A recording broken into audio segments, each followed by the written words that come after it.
My name is Richard C.J. Young.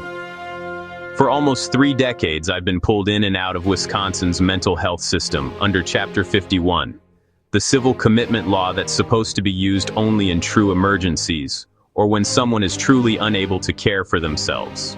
Right now, as I record this, I'm under a long-term extended Chapter 51 commitment that has lasted more than 3 years.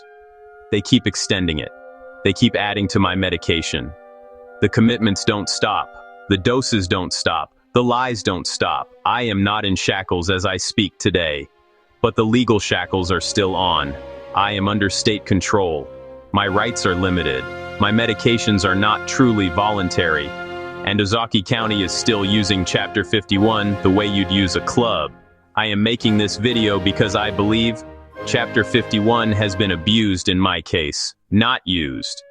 Ozaukee County, St. Mary's Hospital, Winnebago, and specific officials have used the system to punish and control me, not to help me. They've done this for years, in retaliation for my complaints, and because my ideas and my existence are inconvenient to them. They have kept me from my wife and kids, over-medicated me, defamed me, and tried to erase my voice. At the same time, I am, and have always been, a high-functioning person. I went to law school. I earned a master's in international commerce and policy in 2004. I've done serious policy work on opportunity zones and America First-style economic frameworks. I've created and documented hundreds of innovations, which I estimated over $3.2 trillion in value if you add up the markets they contributed to. That's not the resume of a gravely disabled person who needs to be locked up and drugged. That's the resume of someone the system should have listened to, but instead chose to neutralize. In this hour, I'm going to show you the smoking guns that prove my commitment and medication are punitive, not therapeutic. The pattern of police, crisis workers, building managers, and hospitals coordinating against me. The rotten root, a 1997-1998 diagnosis made under sleep deprivation and possible covert drugging. My actual life, law school, a master's, policy work, and innovations, clear proof I've never been gravely disabled. The legal framework, how my rights under Chapter 51, the Constitution and state law have been violated. The harm, pain, and suffering and loss of my family life, what the law calls loss of consortium. What I want, release, independent evaluation, injunctions, restitution, and real reform of Chapter 51. Section 1. The smoking guns. Smoking gun number 1. 3 years of commitment, no real emergency. Right now, my Chapter 51 commitment has been going on for over 3 years. That's not a 72-hour emergency hold. That's not a 6-month trial. That's a rolling life sentence in all but name, extended again and again. Each time they extend it, they're supposed to prove that I have a qualifying mental illness, I am currently dangerous to myself or others, or gravely disabled, and that there are no less restrictive alternatives. Instead, what actually happens is, they refer back to a diagnosis from 1997-1998, made when I was sleep-deprived and possibly drugged. They ignore my academic record, my policy work, and my innovations. They treat my complaints about abuse as symptoms instead of as red flags. The core smoking gun is this. If I've been stabilized on medications and under supervision for years, and they still claim I'm too dangerous or disabled to live freely or even under outpatient conditions, then either the medications don't work and the treatment is ineffective or harmful, or the medications do work and I'm stable. But they're using the Chapter 51 framework to keep me under control and silence me. Either way, the justification for continued commitment and ever-increasing dosages collapses. You cannot have it both ways indefinitely. Smoking gun number 2. Independent medical professionals say overkill. This isn't just me saying, I don't like my meds. 2 separate independent medical professionals have looked at my current regimen and said, it's too much. My pharmacist examined the cocktail of my long-acting injection, quetiapine, and other drugs and said, this is overkill. Maybe you should refuse to take them. My family doctor reviewed the regimen and told me it was excessive and unnecessary. They are not part of the commitment system. They are not trying to cover their liability. They are simply looking at the medical facts. the number of drugs, the doses, the interactions, the side effect profile. In malpractice terms, this goes directly to the standard of care. A treating psychiatrist has a duty to periodically reassess meds, especially when independent professionals raise concerns. In my case, the commitment doctor's response has been the opposite. When I or others raise concerns, he additionally increases the regimen. That's not medicine. That's punishment cloaked in medicine. Smoking gun number 3, increasing sedating meds after a fall. On December 9, 2025, I fell and may have briefly lost consciousness. If you are on heavy, sedating psychiatric meds and you suffer a fall or blackout, a reasonable doctor's first thought is, could the meds be contributing? Under any sane standard, that should trigger a review of the meds, possibly reducing or simplifying the regimen, checking vitals, hydration, and side effects. Instead, that night, the commitment doctor added a new drug and increased my overall medication burden. No investigation first, no reduction, no caution. In negligence language, that is a glaring breach of duty. There was a foreseeable risk, sedation leading to falls. The event, the fall, happened. The response ran directly against standard practice. Common sense tells you, you don't speed up after you find out your brakes might be failing. Yet that's what he did with my meds. Smoking gun number 4, my innovation portfolio and capacity. Now let's talk about why it was so convenient for them to paint me as gravely disabled and crazy. Over the past 25 plus years, I've created and documented over 800 innovations. When I look at the markets those ideas eventually entered, kiosk DVD rental, modern vaping devices, policy frameworks, supply chain concepts, and more, I estimate that the total value of the innovations I helped conceive and pre-document is in the ballpark of $3.2 trillion. You don't have to believe every dollar of that estimate to see the core truth.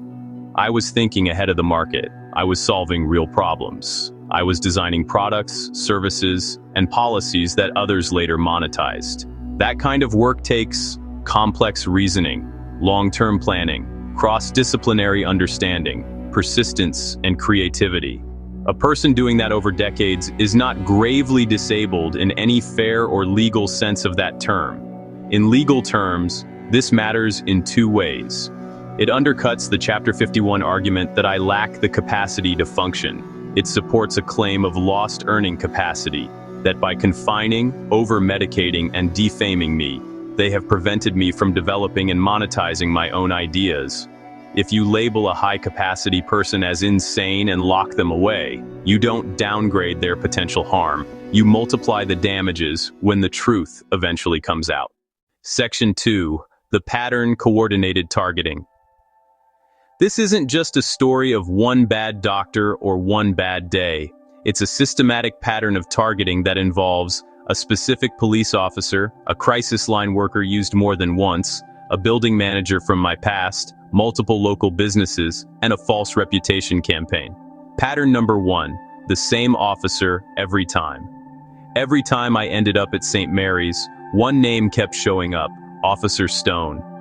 I've been committed to St. Mary's Hospital multiple times across years. The same officer was present at all 3 of the major St. Mary's to Winnebago episodes. This is the same officer who ran a 3-hour surveillance operation over a loud music complaint, was involved anytime a welfare check was called in, is tied to business refusals and reputational damage. Law enforcement sometimes has mental health liaisons, but they usually rotate or have multiple officers. In my case, if you line up the dates, it's always him. In civil rights law, that's not just a coincidence. It's a pattern of retaliation and abuse of process. Pattern number 2, crisis worker, rubber stamping, and manufactured emergencies. Chapter 51. Emergency detention is supposed to be about true emergencies, immediate danger to self or others, or someone so disabled they literally can't care for basic needs. In at least 2 of my commitments, there was no real emergency. My property manager, Leonard, someone connected to my past, had weeks to coordinate with a crisis line worker. The same crisis line worker was involved more than once. Her job, effectively, was to pre-clear me for detention and drugging, not to independently assess a genuine real-time crisis. Instead of, "He's in immediate danger, we must act now," it was, "We've built a case on paper, now we push it through the crisis line in Chapter 51 to cover ourselves." That's not what an emergency detention statute is for. That's rehearsed abuse of process. Pattern number 3, the false bomb threat. At one point, Leonard called in a welfare check and filed a report claiming that I said I was going to put bombs in the piping of the building. That is a lie. I never said that. A bomb threat isn't minor. It's one of the most serious accusations you can make. Once written into a police report, it paints someone as a potential terrorist. It can be used to justify almost any force, any restraint, any preemptive action. If that statement was false, and I am saying clearly that it is, then that report isn't an honest, good faith concern. It's a weapon. It creates fake probable cause for an emergency detention under Chapter 51. It scares hospital staff and courts into assuming maximum danger. It permanently poisons my reputation in official records. In legal language, that touches false reporting, defamation, and fabricated evidence being used to deprive me of liberty. Pattern number 4, police coordination with businesses. After the loud music surveillance incident and after commitments, something else started happening. Bars and businesses began refusing me service. Fifth and Main refused to serve me, and staff told me they had heard all about you.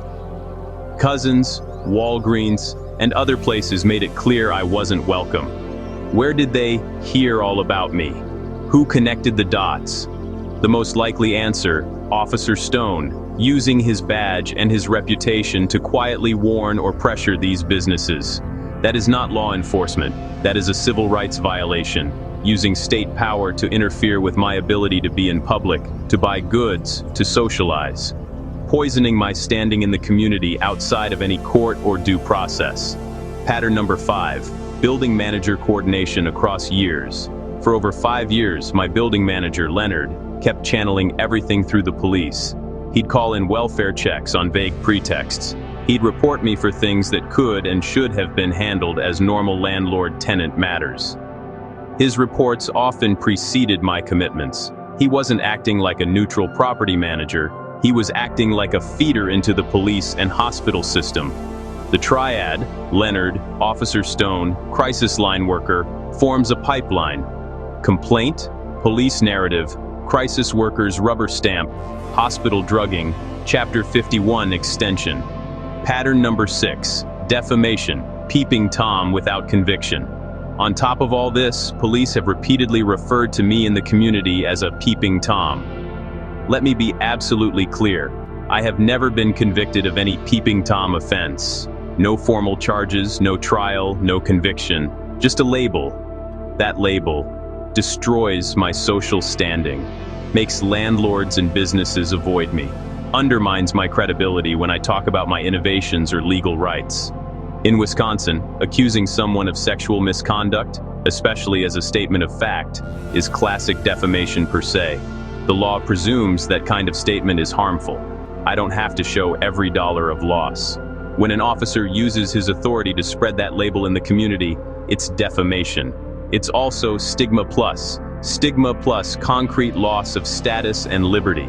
Combined with the false bomb threat, it paints me as both sexual predator and terrorist, without any due process. That's not just defamatory, it's strategic character assassination, designed to make sure that when I complain, nobody believes me. Section 3. How it started. Law school and the rotten root. Before any of this, I was in law school. You don't get there by accident. You don't stay there if you can't think straight. Law school is a stress test for your brain and your stamina. During that period, 2 friends got into a fight. I was not the attacker, I was the one breaking it up, trying to keep things from getting worse. Afterwards, the dean told me there had been a gun involved. Imagine finding out there was a gun after you stepped into the middle of a fight. Suddenly, you're not just a student, you're someone in the middle of a situation that can easily attract law enforcement and intelligence attention. Around that time, I began to feel like I was being watched. One friend, Joma, had an ex-army background. Another, Bill, I always believed might have been connected to the FBI. At the time, this might have sounded paranoid, but after everything I've lived since, the surveillance, the orchestrated Chapter 51s, the bomb lie, the defamation, it all fits a larger pattern.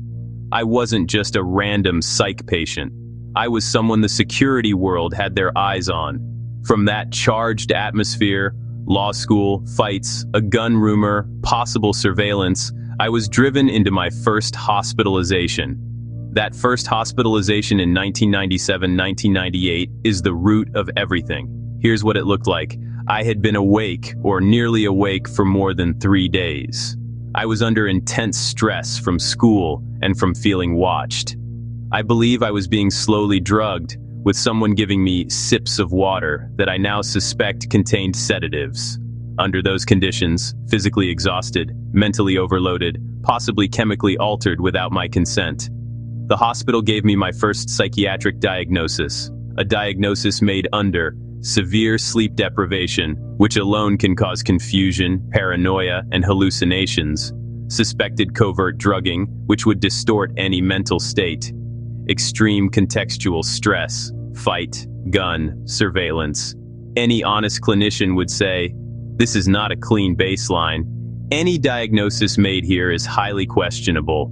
Yet that diagnosis became the template that St. Mary's used, became the template Winnebago used, was copied forward by Ozaukee County, crisis workers and judges, has anchored 28 years of forced meds and commitments. No one stepped back to say, maybe that first assessment under those conditions was wrong. Maybe we should re-diagnose this man after he's rested and not being covertly drugged. Maybe we should factor in that he later went to grad school and did high-level work. Instead, the system hit copy-paste for nearly 3 decades. If the root of a tree is rotten, the fruit is suspect. My 1997-1998 diagnosis is that rotten root. Everything they've done to me under Chapter 51 since then relies on that stamp. And that stamp was made under conditions no fair doctor should trust. Section 4, after the label, Masters, Policy, Innovation. So what did I do after that first hospitalization and diagnosis? I didn't vanish. I didn't accept that I was too sick to function. In 2004, I earned a master's degree in international commerce and policy. That program is not light reading. You study trade law, tariffs, export regulations. You analyze economic development and foreign direct investment. You learn how policy shapes markets and how capital flows across borders. You write papers, you present, you pass exams. You don't do that if you're unable to hold a job, unable to manage basic life tasks, or unable to think clearly. After that, I dove into policy work that overlapped with what later became known as opportunity zones, directing investment into neglected communities through tax incentives. I engaged with what people call America First economic thinking, redesigning trade and production so they benefit American workers and communities, rather than hollowing them out. I explored how to align financial incentives with the public good. All of that is high-functioning, systems-level thinking. On top of my degrees and policy work, I've told you about my innovation portfolio. Over 800 documented innovations. Ideas that later appeared as real products and services. Kiosk DVD rental concepts like Redbox, e-cigarette atomizer designs, policy structures, supply chain optimizations, and more. My own internal valuation is $3.2 trillion in total market impact. You may question the number. That's fine. Those valuations can be debated later with experts and discovery. But the core point is not just the dollar figure. The core point is this: law school, masters in international commerce and policy, policy frameworks, hundreds of innovations. This is not the life story of a man who has been gravely disabled for 28 years. Legally, all of this is crucial evidence against the idea that I meet the grave disability standard under Chapter 51. The idea that long-term commitment and forced medication are necessary. the idea that I cannot live safely and productively in the community. They have been treating me like I'm incapable. My record says the opposite. Section 5, Legal Framework, Why This is Illegal. Now let's connect this story to the law. Wisconsin's Chapter 51 is supposed to allow emergency detention when someone is in imminent danger to themselves or others, or is truly unable to care for basic needs. Provide a legal process for short-term and, sometimes, longer-term commitments when absolutely necessary. Require the use of the least restrictive alternative. In my case, it has been used to detain me based on false bomb threats, bombs in the piping, and reputational smears, justify extended commitments for years, not days, block me from outpatient, voluntary, or less restrictive options, punish me for complaining. When an emergency detention statute is used after weeks of planning based on a false report, by the same officer and same crisis worker, that's not an emergency. That's premeditated misuse. Let's list some of the key rights that I believe have been violated. Due process under the 14th Amendment, liberty interest in freedom from bodily confinement without fair, honest process. Liberty interest in freedom from unreasonable bodily restraints. Diagnosis and dangerousness findings based on dubious, possibly fabricated evidence. Freedom from unreasonable restraint. Court decisions have recognized constitutional protection against unjustified restraints. Restraints must follow professional medical judgment and be the least restrictive means. My shackling and repeated bed handcuffing were driven by police decisions and blanket practices, not individualized medical need. Forced medication and bodily integrity. Supreme Court cases have stressed that forced meds require genuine medical necessity and careful justification. In my case, meds were increased after a fall, increased when I asserted rights, and used to chemically restrain and control rather than treat. Free speech under the First Amendment. Every time I complained about police abuse, crisis worker misconduct, over-medication, or false allegations, I was hit with more meds and more holds. That looks and feels like retaliation for protected speech. You don't lose your First Amendment rights because you once had a psychiatric label. Reputation and defamation. Labeling me as a peeping Tom and a bomb threat person without convictions is defamation per se under Wisconsin law. When that stigma is combined with real deprivations, commitment, restraints, it implicates my liberty interest in reputation as well. Equal protection and disability law. Treating all mentally labeled people as automatic dangers is disability discrimination. Using max shackles, extended commitments, and blanket rules on me because of a diagnosis rather than my actual behavior violates the principle of individualized assessment that disability law is supposed to enforce. Medical malpractice and battery. Over-medication despite independent medical concerns breaches the standard of care. Covert drugging is battery, unauthorized touching and unauthorized medication. Increasing meds after a fall is textbook negligence. All of these are not just abstract. They're tied to real events, false bomb reports, shackling and bed restraints, extended commitments without new emergencies, med increases after falls, defamatory labels used in the community. This isn't just a medical disagreement, it's a stack of constitutional, statutory, and tort violations. Section 6. Pain, suffering, family loss, county responsibility. Even if you set aside the billions in potential lost innovation value, there is a level of pain and suffering here that anyone can understand. Waking up strapped to a bed, not knowing how you got there.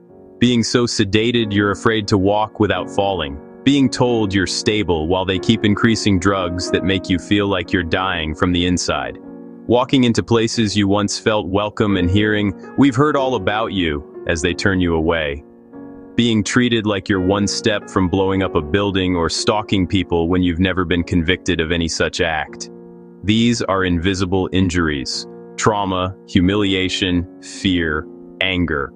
The law recognizes them with words like emotional distress and pain and suffering, but those words don't fully capture what it's like to live this every day. This didn't just happen to me, it happened to my family. I had a wife, I have kids.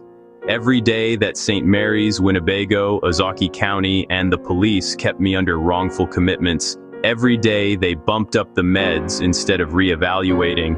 Every day they used Chapter 51 like a hammer. They weren't just restricting my body, they were ripping me out of my family's life.